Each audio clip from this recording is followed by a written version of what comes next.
On va retrouver tout de suite Dominique Faure, qui est ministre délégué chargé des collectivités territoriales. Bonjour Madame la Ministre, et merci d'être avec nous sur BFM TV aujourd'hui. Bonjour. Comment mieux protéger nos élus? C'est la grande question et je pense que vous allez nous donner quelques précisions dans quelques secondes. Mais avant de voir ce qu'on peut faire, est-ce que vous avez des regrets sur la façon dont le dossier du maire de Saint-Brévin a été géré? Alors bonjour, et effectivement il y a un certain nombre de choses qui me semblent inexactes qui ont été dites, et donc je veux tout d'abord dire tout mon soutien, toute ma solidarité. J'étais maire moi-même jusqu'au 7 juillet de l'année dernière et je suis extrêmement solidaire, extrêmement ému, triste de voir ce dont monsieur le maire a fait l'objet. Donc les choses inexactes, c'est évidemment le fait que les services de l'État n'aient pas été à la hauteur, n'aient pas pris la mesure. J'ai été moi-même informée et il y a un mois et demi, au moment où cet incendie de sa maison a eu lieu, j'ai pris contact avec monsieur le préfet. Mon cabinet a été en contact avec la gendarmerie, avec le préfet, et la préfecture et la gendarmerie sont depuis extrêmement présents. Et donc moi je suis fière de nos services de l'État en région. Donc et évidemment on diverge un peu, mais je crois que le fond du problème, c'est véritablement ces violences qui ont pu amener monsieur le maire à être découragé et à démissionner. Et donc je pense que c'est le moment aujourd'hui de vous dire tout ce que nous avons déjà commencé de faire avec Gérald Darmanin et que nous allons faire sous la responsabilité de Madame la Première ministre pour lutter contre ces violences faites aux élus et pour lutter contre ces démissions et ces découragements, en sachant que les violences faites aux élus ne sont qu'une petite partie de l'origine de ces démissions. Mais donc nous allons travailler, et je vous dirai quelques mots si vous le souhaitez sur ce sujet. Madame la Ministre, pour que les choses soient parfaitement claires, vous n'êtes pas en désaccord avec nous. Vous êtes en désaccord avec le maire de Saint-Brévin, qui lui-même, dans son communiqué, a dit « j'ai été abandonné par l'État ». C'est pas Amandine Atalaya ou Bruce Toussaint ou Laurent Neumann qui disent cela. C'est le maire de Saint-Brévin. Donc, moi j'entends quand vous dites que vous êtes fier de l'action des services de l'État dans cette affaire, mais c'est à monsieur le maire qu'il faut l'expliquer. Monsieur le maire est découragé. Monsieur le maire a pris une décision extrêmement courageuse avec les services de l'État d'accueillir un CADA sur sa commune. Et effectivement, il est découragé, il est probablement déçu. Et voilà, je vous dis, je suis totalement solidaire de sa déception. Il a tenu ses propos et bien sûr, nous aurons l'occasion d'échanger, mais c'est pour moi pas du tout le sujet aujourd'hui de savoir ce sentiment de déception qu'il ressent.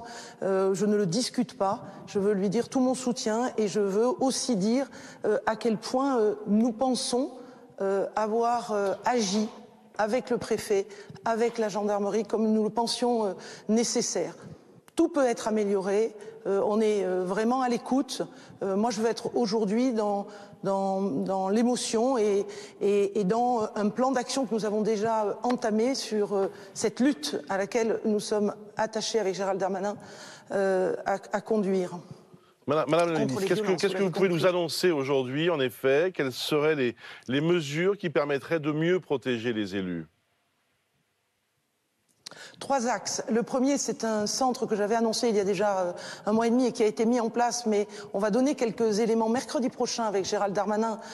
C'est un centre d'analyse et de lutte contre les violences faites aux élus. En fait, l'idée, c'est de cartographier les violences faites aux élus, d'en comprendre l'origine pour pouvoir évidemment agir dans le domaine de la prévention. Et cette cartographie, elle est en route, elle a été initiée, je l'avais dit il y a maintenant un mois et demi, et on va lui donner un rayonnement beaucoup plus important parce qu'on va donner des éléments régulièrement sur les analyses que nous portons et les actions de prévention que nous allons conduire voilà, dans les prochaines semaines, compte tenu de la montée de ces violences. C'est ensuite un travail que je conduis avec le garde des Sceaux sur les peines que vont encourir tous ceux qui vont s'attaquer à nos élus locaux et à nos maires, qui doivent être de la même nature que quand on s'attaque à un gendarme ou à un policier. Et puis c'est évidemment un sujet qui me tient à cœur. Moi, je suis fille d'instituteur et c'est ce choc civique. Et c'est un travail que l'on a commencé avec Pape Ndiaye, avec ma collègue Sarah El Haïry qui s'occupe de la jeunesse. Mais comment on peut très tôt faire un choc civique pour sensibiliser au plus jeune âge nos amis, nos enfants, pour leur faire prendre conscience à quel point le respect de la parole de l'autre, le respect de l'autorité, la tolérance sont des valeurs que l'on a envie de développer auprès de nos enfants et de nos jeunes.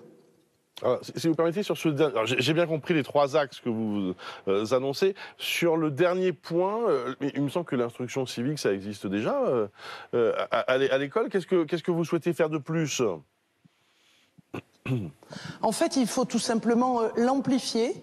C'est un travail que l'on va conduire, encore une fois, je vous l'ai dit, avec mes collègues et avec les enseignants, mais elle doit être amplifiée, elle doit être partagée, elle doit être collective.